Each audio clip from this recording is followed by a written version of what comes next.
Hello Math Wizards! Today will be our last lesson for solving oblique triangles. And for today, we will be solving problems involving oblique triangles. So for now, we will be applying two laws that we have discussed, the law of sine and the law of cosine. A tree leans 7 degrees to the vertical. At a point 40 feet from the tree, on the side closest to the lean, the angle of elevation of the top of the tree is 24 degrees. Find the height of the tree. We are using MathBreaker map to solve this problem. So first, let's have the illustration. So we are talking about leaning of a tree from the vertical. So we all know that from a vertical line, it will form two acute angle. So if this is 7 degrees, this side will be the complement of 7 degrees, and that is 83 degrees. At a point 40 feet from the tree, so you will be having 40 feet from this point up to the angle of elevation to the top of the tree is 24 degrees. Find the height of the tree. So we now get the height of the tree. So this will be our unknown in the triangle. Therefore, we will be involving side that is opposite of 24 degree angle, and in this case, this is an oblique triangle. Okay, so we are done with the illustration. Now let's move on to the second step, to identify what kind of law should be used to solve our equation. So is it law of sine or law of cosine? So in this case, we will be using law of sine. Since based on the illustration, there is a given measure for the side opposite, which is 40 degrees, and the side and the angle opposite of 40 degrees is will be identified by subtracting 83 and 24 from 180. 180 minus the sum of 24 and 83.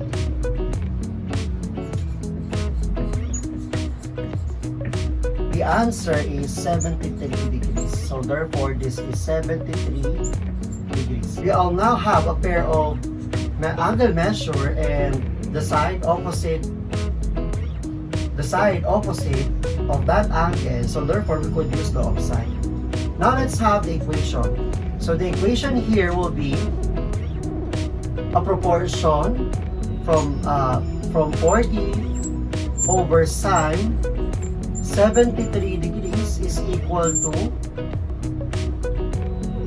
x over sine 24. Okay, so now let's have our solution. By cross product, you may now solve for x. So x will be equal to 40 sine 24 over sine 73. And x is equal to 40 times sine 24 is equal to 0.4067, and sine 73 is equal to 0.9563. Simplifying, you will arrive with 17.01. Therefore, our final answer is 17.01 feet. Two markers, A and B, are on the same side of a river, 58 feet apart. A third marker is located across the river at point C. A surveyor determines that angle CAB is equal to 68 degrees and angle ABC is 52 degrees. What is the distance between points A and C? Let's have first our representation. So let x be the distance between A and C. Now let's have the representation. So let's say you have this as our river. Points A and B are on the same side. C is a point across the river. Okay, so on the same side, they are 58 feet apart. And on the point across the river is the third side. And angle CAB form 68 degrees. And angle ABC is 52 degrees. Now, what is the distance between A and C? So this will be our X. So the next step is to identify, since based on our illustration, you have 68 degrees and 52 degrees as the measure of angle A and B, we can already identify the measure of angle C here. So we will just subtract from 180 the sum of 68 degrees and 52 degrees. So therefore, measure of angle C is now equal to 60 degrees. So now let us identify which law will be applicable to solve the oblique triangle. So based on the given, we have a pair of side and an opposite angle given. So therefore, we could use law of sine. So now let's have the proportion to solve our problem. X over sine 52 degrees is equal to 58 over sine 60 degrees. We will now solve for x by cross product. So x is equal to 58 sine 52 degrees all over sine 60 degrees. Now x is equal to 58 times sine 52 is, so 58, the decimal value of sine 52 is 0.7880 over sine 60 is 0.8660. So we will now solve for the value of the unknown, which is 58 times 0.7880 divided by 0.8660. The answer is, now the answer is 52.778 feet. Therefore, our final answer, the distance between A and C is 52.78 feet. A hot air balloon is hovering over Valley Forge.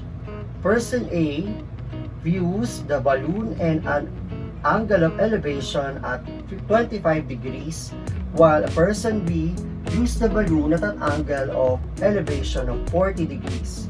If A and B are 4,000 feet apart, find the height of the balloon. Let's have H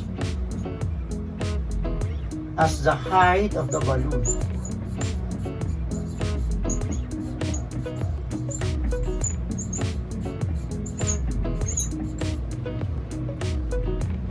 Let us now have the illustration of our problem. So let's say this is the hot air balloon, and this is A, and this one is B, and they are 4,000 meters apart. They are 4,000 feet apart. And the angle of elevation to the balloon from the point of view of A is 25 degrees, and with angle B that is 40 degrees. We are to find the height, and that is the vertical distance from the ground to the point where the balloon is. So therefore, this will be the unknown, and that will form a right triangle. So in this case, we need first to identify the measure of the hypotenuse between the hypotenuse of the right angle here, and this will be the hypotenuse. And so we need to find x, and then we could solve for the value of h by using a right triangle trigonometry. Okay, but now let us first complete our measures of an angle by computing for the third angle. So let's say this is angle C. Okay, to get C, we will just subtract from 180 the sum of 25 degrees and 40 degrees. So C is now equal to, okay, in this case, we will be solving by using law of sine, because we have a pair of angle and opposite side given. So now let's have our working equation. So we will now have the proportion for the law of sine, and that is x over sine 25 equal to 4,000 over sine 115. Okay, by cross product, we will have x is equal to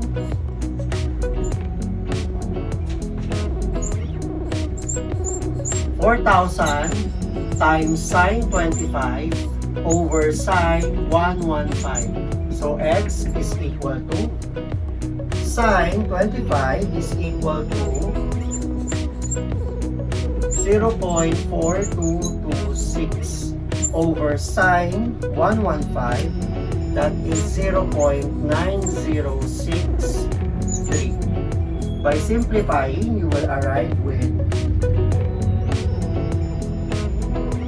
1865.17 feet, and that is for the value of x. Now we are looking for the value of h now. So based on the given, we will be having a triangle, a right triangle, and we are looking for h, and this x will be 1,865.17. Now to complete and solve for h, we will be using law of sine. Since this one is 40 degrees, so by law of sine, that is opposite over hypotenuse with our mnemonics, so katoa. So, okay, by recalling our mnemonics in solving right triangle, so katoa.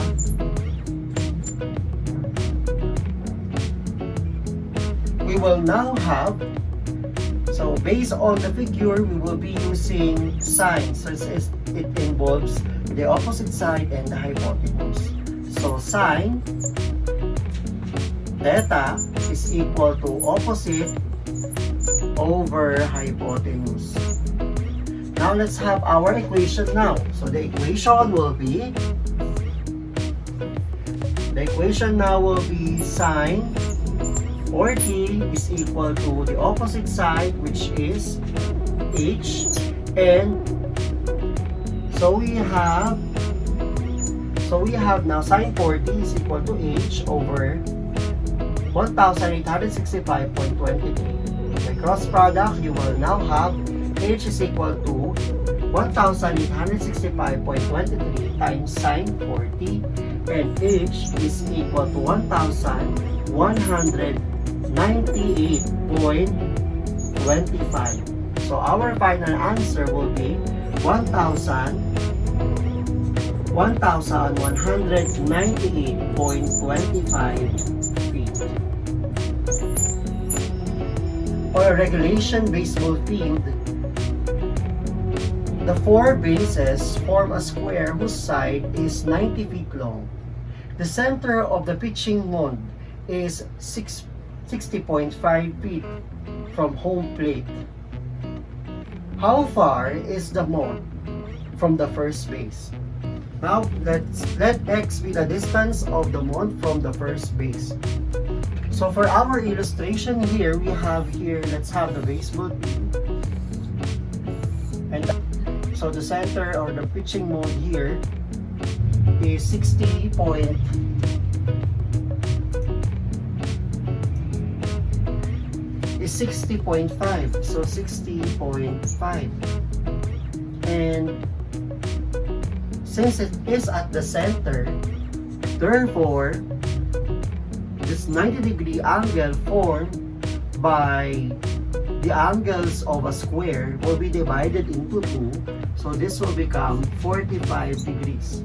So now we will have the length or the measure of the side going to the measure or the distance from the mound to the first base. And this here is the first base. So this will be our x.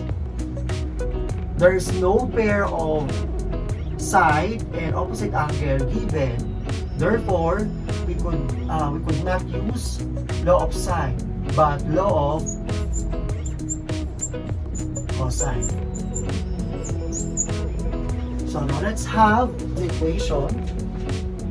So 45 degrees, and the side that we are to identify is x, which is the opposite side. So x squared is equal to the other adjacent side of 45 degrees is 60.5 squared plus 90 squared minus 2 of 60.5 times 90 cosine 45. Simplify, you will have x squared is equal to 60.5 squared is equal to 3,660.25 plus 90 squared is 8,100 minus the product of 2 times 60.5 times 90, you will get 10,890. Cosine 45 is equal to 0.7071. So continue. We will be having, by using your calculator, you will be having 3,660.25 plus 8,100. So that is 11,760.25 minus 10,890 times 0.7071. That is 7,700.319. Subtract from 11,760.25. The answer will be 4,059.931. Getting the square root of both sides, you will be having x is equal to 63.72 feet. Therefore, our final answer is 63.72 feet, the distance of the mound from the first base. To determine the distance across a lake AB, a surveyor goes to point C, where he can measure the distance from C to A and from B to C, as well as the angle ACB. If angle B is 865 feet and BC is 188 feet and angle ACB is 42.3, find the distance AB across the lake. Let x be the distance across the lake.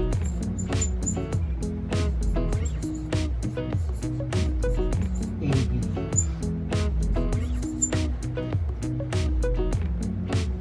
So let's have the illustration. So let's say this is the lake and this is point A and point B. So that is the distance across the lake. There is another point on the side which is C. AC is 865 feet and BC is 188 feet. We are now to identify, and the angle formed ACB is equal to 42.23 degrees. 42.3 degrees.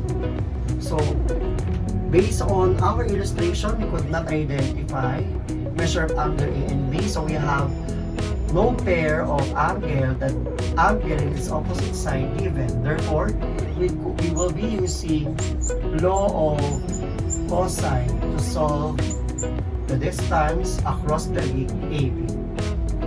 Okay, so for now, we will be having the formula to get the value of the unknown, which is x.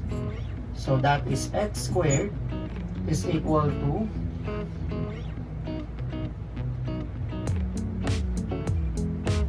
the square of the adjacent side of angle C, that is 865 squared plus 188 squared minus 2 of 865 times 188 cosine 42.3. So continuing our solution, x squared is equal to 865 squared 784,225 plus 188 squared is 35,344 minus the product of 2 times 865 times 188. You will have 325,240 times cosine 42.3, that is equal to 0.7973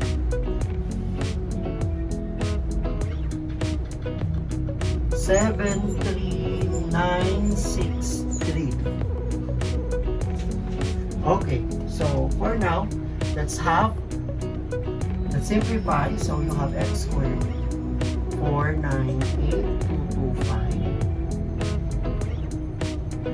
748,225 plus 35344, that is 783,569 minus 325,240 times 0.739863.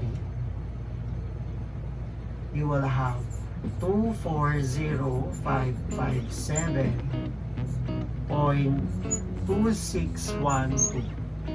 So x squared is equal to, let's subtract 7,835,69 minus 240,557.2612. So the answer is 543,011.7388. Getting the square root of both sides, you will be leading to 736.89. So our final answer will be 736.89 feet. I hope you have learned something about our lesson. See you again on our next videos. Like, share, and comment your suggestions on the comment box below, and don't forget to subscribe. To get notified with our latest videos, just click the notification bell.